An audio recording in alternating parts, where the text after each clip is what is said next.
On this episode of The Novel Turtle Presents, I learn all about the love card from its creator, Joanne Steenberg. Let's start off with how things have grown over the last couple of weeks. And I know you said you did an Instagram post about 22,000 cards going out and that kind of happening overnight. So tell us about that.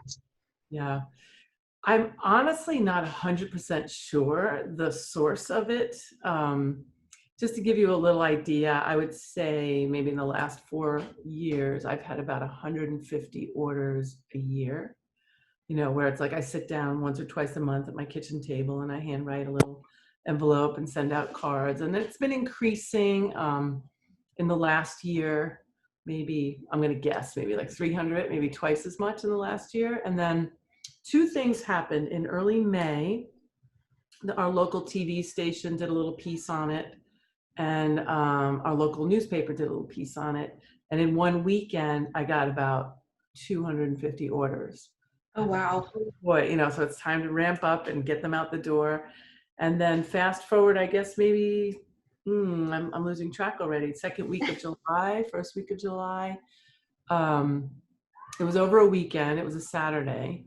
And I looked at my phone and I saw 100 orders had come in, and then another 100 and another 100 and another 100. And it wound up being about 1,500 orders, each order with 15 cards, which is the 22,000.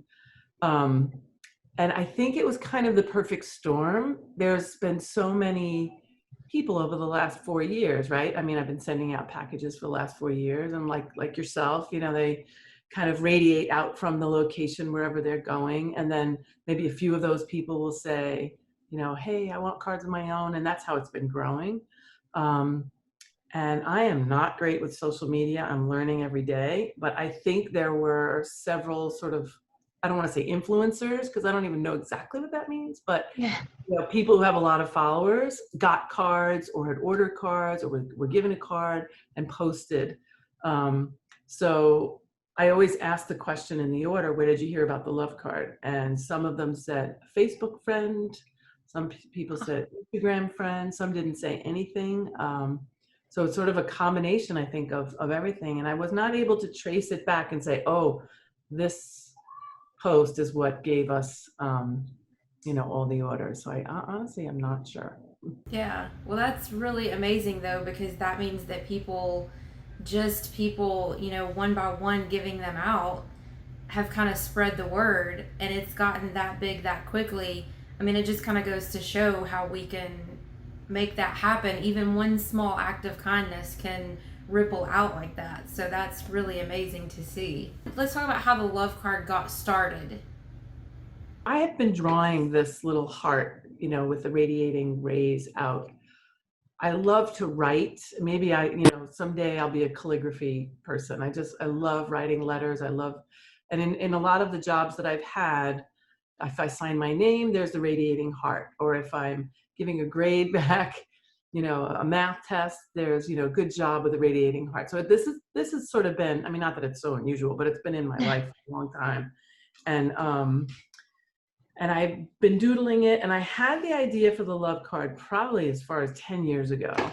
And there was this one sort of around the holidays in December. I have two kids, and at the time they were teenagers getting older. I think maybe they both had already started driving. And so I think there was sort of this mama moment of like, oh, they're growing up and they're like leaving the nest more and more. And so I made two handmade ones for them with I'm pretty sure the same words on the back, with the thought that, like, if they're out in the world or they're out and about and they're just feeling like they just need a little love, like they could put their hand in their pocket and go, oh, here's mom's love card. Aw, Oh, yeah. Pretty sure that's really how it started. And then I woke up one morning, again, this 4 years ago, I don't know why, 2016, and I just thought, I don't want to leave the planet with this idea not manifest. And I'm well, I'm healthy, I have no reason to think I'm gonna leave soon, but once you cross over the 50 line, you kind of start thinking about things in a different way. And I remember literally, I woke up one morning and I was like, I gotta do this. And I went to a graphic designer in my town And I sat down with her and I showed her what I had and I explained it, and she, boom, boom, boom, boom, she basically created it on the computer. And I think my first print was 100, maybe 200. I'd love to know for sure. Yeah. And went into holiday cards. They went out to my family, my friends. I think all of my students got one from school, like right before we break for the holidays. And that's how it started. And then from there, people got them and said, "Oh my gosh, this is the sweetest thing. Can I have some? Can I have some more?" And that's literally how it's grown. Yeah, again, word of mouth, like you doing one act of kindness kind of spread out every which way. So that's really neat. Yeah. I was gonna ask you where the heart came from and where the words on the back came from, but that is a really cool story that you wrote it out for your kids, and Yeah, that's awesome that it hasn't changed. yeah. I mean, there was a time where I had several people looking at it because it was starting to get more popular, and they said, maybe you should do this and do this, and I think I did one run with different words, and I just like, it's not me anymore. It was probably better English. I mean, I think I say a lot of the things over and over again, but like it's really important to me that it's hold the card and take 3 deep breaths, because I think if we really slow down and take 3 deep breaths, we can shift our intake and our output in any situation. So I had people saying, do you need to take 3 deep breaths? And I think I was like, yeah, maybe I don't. And then after I got it, I was like, no, it's not the same experience anymore. I like that you made it a point to stay true to yourself. And I also really like that you reminded people to include the self-love in the love that they're also giving. Why do you feel that that is important? I mean, for us to love ourselves and to give ourselves that time to take 3 deep breaths and kind of recenter ourselves. I've learned a lot from this project myself. And, there's a lot of generous, big-hearted, giving people. I'm one of them. It's just, who I am. I would imagine you are too. And there are many, many of us on the planet. And I'm assuming, because I'm speaking from my own personal experience, but a lot of times the big givers and the big huggers and the big lovers forget to do it for ourselves. And, I think we all have this negative self-berating dialogue sometimes, whatever it is. It's we try and turn it off, but it creeps in. And I think that if you give, and you love, and you forget yourself, you deplete. Even though the feedback and the energy that comes back from doing good things and from being kind in any way always comes back and uplifts the person that's giving. I think it's super important to just remind yourself, give your own self a little love, give yourself a break, give yourself the 3 deep breaths. Can you give people some ideas as to how they could give the love cards, like different ways that they could give the love cards if they don't feel comfortable just walking up to people and handing them to them, or basically being seen giving them? They want to do it kind of more anonymously. Yeah, there's so many people doing it that way, and that's like a whole nother conversation. Who feels comfortable just handing it to someone, and who feels comfortable receiving it from a stranger. There's different ways of looking at it, but I guess kind of pre-COVID was leaving it with a server at a restaurant. So you pay the bill, you're done, you're ready to leave, and you just slide one into the the little space where your credit card bill was, or the cash or whatever. My son was an Uber Eats driver, and he, there's a whole story about my kids, but they, they'd see me like starting to put my hand in my pocket because I got in the vibe and I wanted to start sort of like passing them around. And my son and daughter would be like, "Oh, here she goes. She's going into the love card."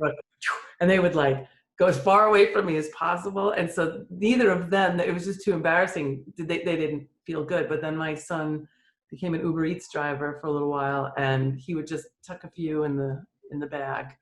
And that felt good. And I think one of the things that's interesting is that often, most of the time, if you're giving them away that way, even if you're handing it to somebody, you don't really see the reaction. I prefer that. I don't want to be like, "Isn't this the greatest thing you ever got?" I just like tuck it and leave. And then I just say like a little energy, I hope you have a good day in my mind, and then off I go. And so he did that with Uber Eats, and he loved it. He was like, Mom, send me down a couple hundred. This is great, and he never really got the feedback. But then I'm lucky because I get feedback. I'll get the email. Somebody put this in my Uber Eats bag, and it was just what I needed right in this moment. And some people are really creative. Yeah. Most of the time, I mean, I have literally pockets full wherever I go.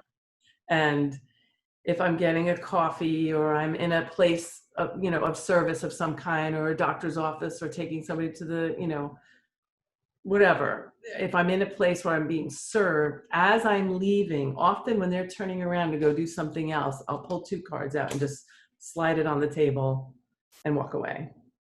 Sometimes if I am going to say it to somebody, where it just feels weird to drop 2 on a table where somebody's sitting, very often in a coffee shop, you get your coffee, now you're going to walk out and you pass all these tables, and I might pick a table and just drop 2 on the corner without being invasive and leave.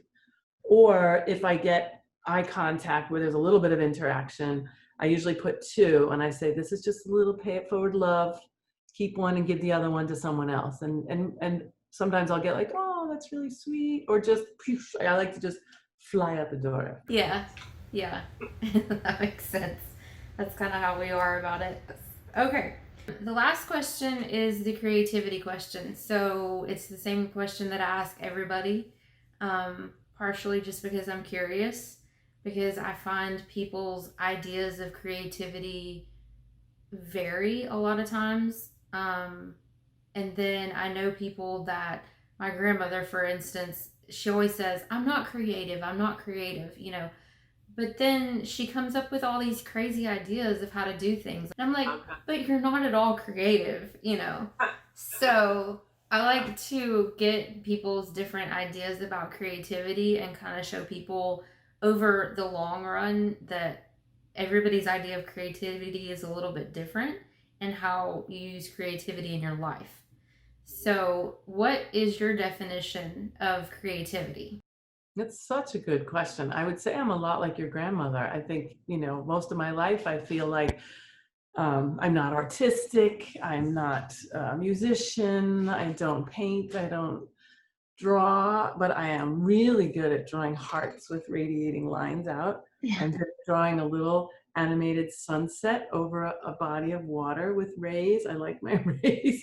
So I've been very critical of my own level of creativity. But, now I would say, I think quieting the mind, however you do it, whether it's meditation or whatever, and listen to your heart, and listen to what it's telling you, and listen to the ideas, and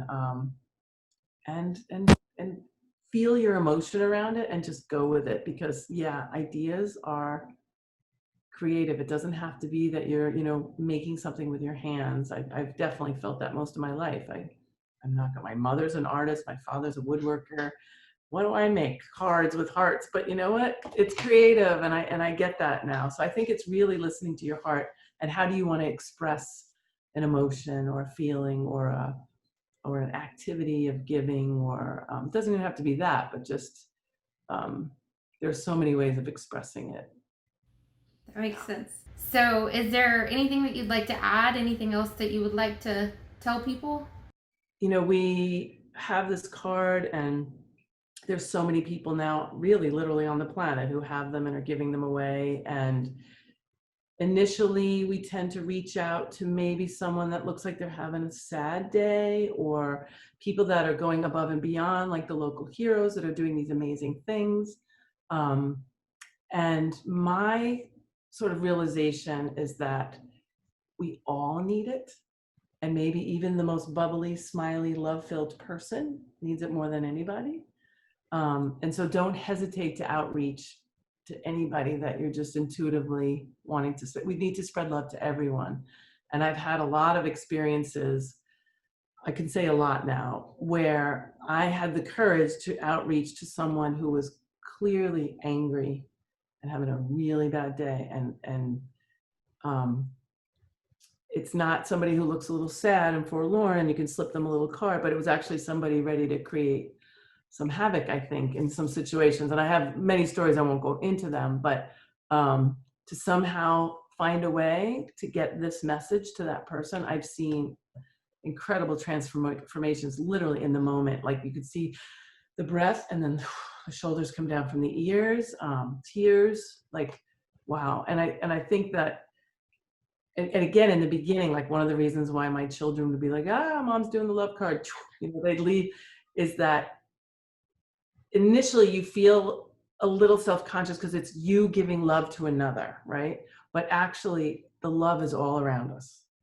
It's all around us. It's in the energy, it's in other people. And so it doesn't even necessarily have to be like, well, I'm giving this person love. It's the reminder that we're loved in a bigger way. Yeah. Well, and it's a good reminder for us to not be judgmental and to still understand that even those people that are being irate, that are being, less than pleasant, they still need love and they're still hurting, and that's probably why they're being that way. So it's a good reminder. There's a short story of a time I was in New York, and I went to a nail place to get my nails done. And there was an older woman there who was blowing steam, rolling her eyes to the top of her head, not happy with how this was going and that was going. And she didn't have the time. And she was just difficult. And she wasn't being kind. She wasn't being mean, but I felt I was judging her. I felt that she looked like she was of great means with what she was wearing and how she was behaving, and I was judging. And I, in my mind, was like, oh, I can't wait till I'm dry so that I can get out the door and get away from this energy. Like, it was really making me upset. And I saw what it was doing to the people around. And it was winter, and I put on my winter coat and I put my hands in my pockets. And of course they landed on wads of these. And I thought, Joanne, you are judging her. You have no idea, just because she looked a certain way, is behaving a certain way. How do I know her life? How do I know what she's dealing with?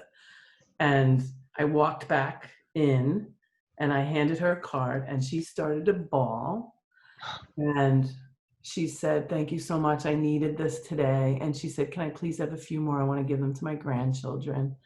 And it was good for me, and I got in the car and bawled all the way home because I thought, oh, Miss Love Card Lady, you've been doing this for 4 years. And here you are judging somebody that's sitting 5 feet away from you, and shame on you, So it's just a good reminder when somebody's really mad and really angry and really struggling, they've lost that connection to the love and that it's all around them. And so that's kind of the last thing I wanted to leave you with.